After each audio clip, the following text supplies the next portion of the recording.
ఎన్నికల హడావిడి తెలంగాణ రాష్ట్రంలో ముగిసింది. ఇక మళ్ళీ మావోయిస్టుల అంశం తెర మీదికి వచ్చింది.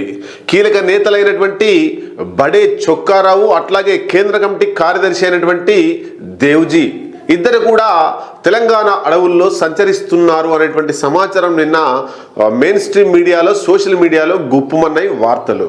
మరి దాంట్లో ఎంతవరకు నిజం ఉంది, ఎంతవరకు సర్చింగ్ చేస్తున్నారు, అసలు ఆపరేషన్ కగారు ఎప్పటి వరకు ముగియబోతుంది, ఇంకా ఎన్ని రోజులు టైం ఉంది, నిజంగా ఈ బడే చొక్కారావు దేవ్జీ ఏ అడవిలో ఎట్లా తిరగబోతున్నారు, ఎట్లా తిరుగుతున్నారు, ఏ అంశాలు పరిగణలోకి తీసుకోవాలి, దాంతో కేంద్ర బలగాలు కావచ్చు రాష్ట్ర బలగాలు కావచ్చు ఎట్లా సర్చింగ్ ఆపరేషన్ మొదలుపెట్టినాయి, ఈ అంశాలన్నీ కూడా మీ ముందుకు తీసుకొస్తా.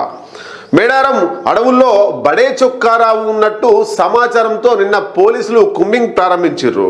మావోయిస్టు అగ్రనేత ఈ మేడారం అడవుల్లో షెల్టర్ తీసుకున్నాడు అనేటువంటి సమాచారం సమాచారంతో బలగాలు అలర్ట్ అయినట్టు మనకు సమాచారం. ములుగు అట్లాగే భూపాలపల్లి జిల్లా సరిహద్దు ఏజెన్సీ ప్రాంతాల్లో పోలీసులు భారీ కుంబింగ్ చేపట్టారు బడే చొక్కారావు కోసం. అడ్డగుట్ట అడవుల్లో చెక్ పోస్టులు కూడా ఏర్పాటు చేసిరు. అక్కడ ఎవరు పోయినా కూడా పెద్ద ఎత్తున అందరినీ చెక్ చేస్తూ పంపిస్తున్నారు, ఏ వెహికల్ అయినా. ఇట్లా మావోయిస్టు అగ్రనేత బడే చొక్కారావు మేడారం అడవుల్లో షెల్టర్ తీసుకున్నాడు అనే సమాచారంతో బలగాలు రాష్ట్ర మొత్తంగా అప్రమత్తమైన ఇంటెలిజెన్స్ సమాచారంతో ఏజెన్సీ ప్రాంతం అంతా అటవీ ప్రాంతం కాబట్టి అక్కడ ములుగు, పస్రా, తాడ్వాయి పరిసర ప్రాంతాల్లో హై అలర్ట్ పోలీసులు ప్రకటించి కుంబింగ్ కార్యకలాపాలను తీవ్రతరం చేశారు, ముమ్మరం చేశారు.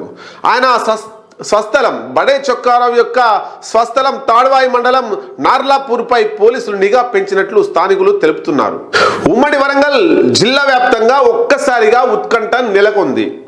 ములుగు, జయశంకర్, భూపాల్పల్లి జిల్లాల సరిహద్దుల్లోని మేడారం అటవీ ప్రాంతంలో మావోయిస్టు అగ్రనేత బడే చొక్కారావు అలియాస్ దామోదర్ షెల్టర్ తీసుకున్నాడనేటువంటి పక్కా సమాచారంతో పోలీసు బలగాలు అప్రమత్తమైనాయి. ఇంటెలిజెన్స్ సమాచారంతో ఏజెన్సీ ప్రాంతాలైన ములుగు, పస్రా, తాడ్వాయి పరిసర ప్రాంతాల్లో హై అలర్ట్ కూడా ప్రకటించారు, కార్యకలాపాలను ముమ్మరం చేసిరు. ఛత్తీస్గఢ్, బీజాపూర్, తెలంగాణ సరిహద్దు ప్రాంతమైనటువంటి వెంకటాపూర్లో లొంగుబాట్లు జరుగుతున్న క్రమంలో తాజా పరిణామం సంచలనంగా మారింది. స్వస్థలం బడే చొక్కారావు యొక్క స్వస్థలం నార్లాపూర్పై పోలీసులు నిఘా పెట్టారట. ముత్తారం మండలంలోని సర్వాయిపేట అడవుల నుంచి ఇతర ప్రాంతాల వరకు బలగాల గాలింపు చర్యలు కొనసాగుతున్నాయట. రాష్ట్ర ఉన్నత స్థాయి నిఘా విభాగం SIB గ్రేహౌండ్స్ దళాలు రంగంలోకి కూడా దిగినాయి. ప్రత్యేక బలగాలతో కలిసి అటవీలోయలను జల్లెడ పడుతున్నాయి. చొక్కారావు స్వస్థలం తాడ్వాయి మండలం నార్లాపూర్పై పోలీసులు గట్టి నిఘా కూడా పెట్టారట.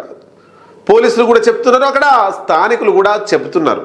ఆ గ్రామం నుంచి ములుగు జిల్లా కేంద్రానికి సమాచారం వెళ్ళినట్లు కూడా తెలుస్తుంది. పెద్దాపూర్, కొప్పుగుట్ట, గండికామారం లాంటి కీలక ప్రాంతాల్లో పోలీసుల పహారా కూడా కొనసాగుతుంది. అడ్డగుట్ట అడవుల్లో సాయుధ బలగాలు స్థావరాలను ఏర్పాటు చేసుకున్నాయి. ప్రధాన రహదారుల మీద చెక్ పోస్టులు నిర్మించి పోలీస్ వాహనాలను తనిఖీలు చేస్తున్నారు.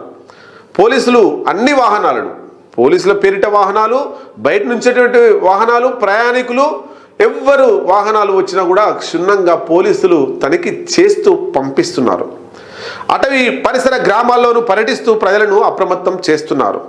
కొత్త వ్యక్తులు ఎవరైనా కనిపిస్తే వెంటనే సమాచారం ఇవ్వాలని సూచిస్తున్నారు. భారీ బలగాల మోహరింపుతో ఏజెన్సీ ప్రాంతాల్లో యుద్ధ వాతావరణం నెలకొన్నది. అటు ఛత్తీస్గఢ్ సరిహద్దుల నుంచి కూడా మావోయిస్టులు మన తెలంగాణ రాష్ట్రంలోకి ప్రవేశించకుండా పూర్తి గస్తీని కూడా పోలీసులు ఏర్పాటు చేశారు. ఇది తెలంగాణ రాష్ట్రంలో బడే చొక్కారావు అలియాస్ దామోదర్కు సంబంధించినటువంటి సమాచారం. బడే చొక్కారావు అలియాస్ దామోదర్ తెలంగాణ రాష్ట్ర కార్యదర్శిగా కొనసాగుతున్నట్టు సమాచారం. ఆయన మేడారం అడవుల్లో అక్కడ స్థావరాన్ని ఏర్పరచుకున్నటువంటి సందర్భం ఉంది అని పోలీసులు చెబుతున్నారు. ఇంకొక కేంద్ర కమిటీ కార్యదర్శి, ఇంకొక మావోయిస్టు కీలక నేత అయినటువంటి దేవ్జీ అలియాస్ తిప్పిరి తిరుపతి, ఆయన కూడా తెలంగాణ అడవులోనే ఉన్నాడా అనేటువంటి సమాచారంతో పోలీసులు పక్కాగా ముందుకు పోతున్నారు. దేవ్జీ ఎక్కడ ఉన్నాడు మరి? బడే చొక్కారావు మేడారం అడవుల్లో ఉన్నాడు అనేటువంటి సమాచారంతో కుంబింగ్ చేపడితే దేవుజీ అలియాస్ తిప్పిరి తిరుపతి కర్రెగుట్టల్లో ఉన్నాడు అనేటువంటి సమాచారంతో కర్రెగుట్టల్లో ఆపరేషన్ 2ని పోలీసులు ప్రారంభించారు. పక్కా సమాచారంతో బలగాల కుమ్మింగ్ జరుగుతుంది. కర్రెగుట్టల అటవీ ప్రాంతంలో మరోసారి భద్రతా బలగాల కదలికలు వేగం పుంజుకున్నాయి. సరిగ్గా పోయిన సంవత్సరం ఇదే ఎండాకాలం స్టార్టింగ్లో ఆపరేషన్ కర్రెగుట్టలు 1 కొనసాగినాయి. ఎంతోమంది అక్కడ చనిపోయారు. ఇప్పుడు ఇదే సమయానికి ఆపరేషన్ కర్రెగుట్టలు 2 కొనసాగబోతుంది. మనం చూడొచ్చు. ఆపరేషన్ 2 పేరుతో మావోయిస్టు అగ్రనేత దేవుజీ లక్ష్యంగా ప్రత్యేక దాడులు దళాలు కుంబింగ్ చర్యలు ప్రారంభించినట్లు విశ్వసనీయ సమాచారం. నక్సల్ ఏరివేతపై ఇంకా 40 రోజుల సమయమే ఉంది.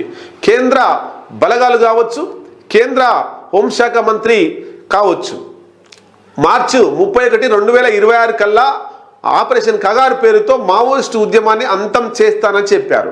కాబట్టి ఇంకా మార్చి 31కి కేవలం 40 రోజులు మాత్రమే మిగిలి ఉన్నది.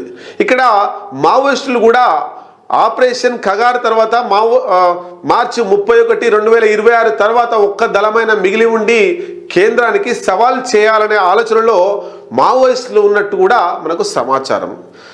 నక్సల్స్ ఏరివేతపై ఇంకా 40 రోజుల గడువు మాత్రమే ఉండడంతో పక్కా ఇంటెలిజెన్స్ రిపోర్టు ఆధారంగా ఆపరేషన్ 2ను ప్రారంభించినట్లు తెలుస్తుంది. గత ఏడాది జరిగిన ఆపరేషన్లో 31 మంది మావోయిస్టులు మృతి చెందిన విషయం అందరికీ కూడా మనకు తెలిసిందే.